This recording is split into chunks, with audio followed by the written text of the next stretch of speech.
If you had one shot to go back and see what it was like in some place, you wouldn't go to the construction of the Great Pyramids?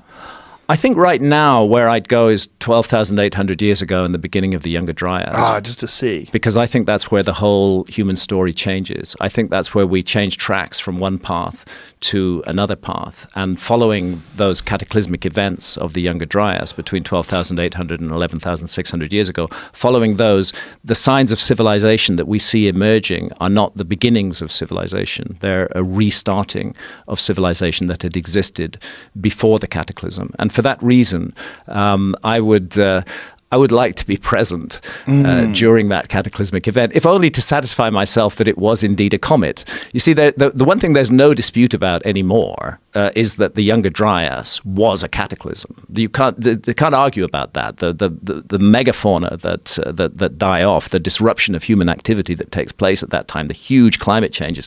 This was a cataclysm by any standards. Where the argument still goes on is what caused the cataclysm. I vote strongly for comet, multiple fragments of a comet hitting the North American ice cap and hitting Greenland as well. But there are other researchers in the field, like my colleague Robert Schoch, who thinks that the sun is more involved. This is healthy. This is very, very healthy, that we should be approaching this problem from many different perspectives and trying to figure out what the fuck caused this extraordinary event that occurs at a pivotal moment in the human story.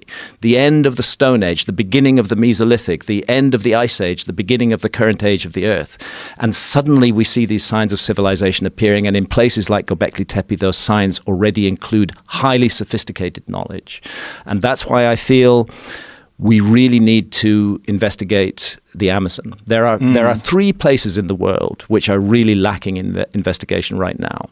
One of them is the Amazon, 5.5 million square kilometers, very little archaeology done. Another is the Sahara Desert.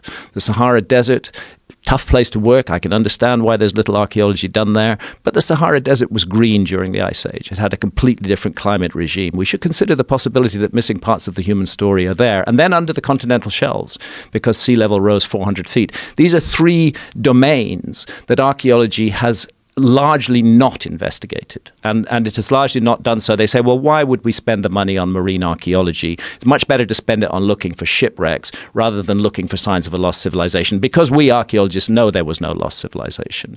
So that's the argument for the resources there, and the same with the Amazon, and the same with the Sahara Desert. Very places in the world that those amongst us who are charged with the responsibility of interpreting the past have not looked at are the very places we should be looking at.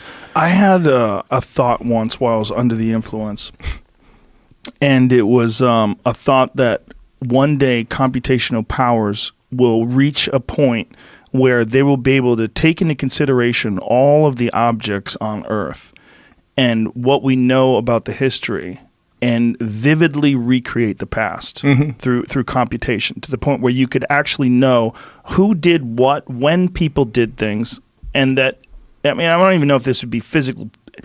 Today, certainly not be possible, but with the exponential increase in computational power and technology and innovation, that one day we'll reach a point where you'll be able to watch, you'll be able to see what happened, and they'll be able to recreate what happened exactly, and that this would be something that would be, I mean, it's impossible for us to imagine that someone would be able to do that right now. Yeah. But that one day with technology, as it gets more and more advanced, we will reach some sort of some innovation or some sort of an invention that will allow us to go back and see, literally see what happened, how things were done.